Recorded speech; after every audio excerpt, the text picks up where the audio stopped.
Интензивно се работи на активностите за почеток на производството во поранешен Киро Ќучук. До крајот на овој месец се очекува комплетно да биде репериран погонот за производство на цигли на македонско-турската компанија Eurobrick.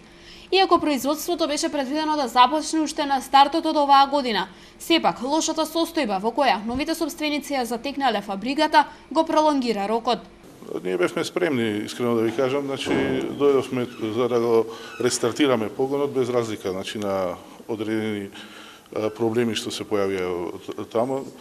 Секој случај све е решено и сега се финалните активности за да се активира производството. Производството на цигли во фабриката според процените на надлежните би отпочнало во мај. Со цел да се направи контрола на квалитетот на истите, ќе се оди најнапред со пробно производство.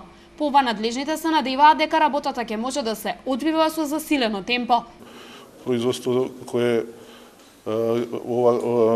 би било малце појачано, односно со поголем капацитет, кој што инвестирано е во технологијата и таа технологија е модерна. Мислам дека во наредниот период ќе успееме да сочуваме таа квалитетна традиција на глинени производи од Киро Ќучук и ќе видиме исто така добар бренд како што бил и досега.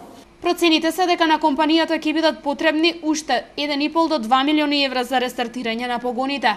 Во октомври минатата година собранието на доверители ја прифати понудата на Eurobrick Company да ја купи велешката керамичка индустрија за сума од 1 милион и 100 илјади евра.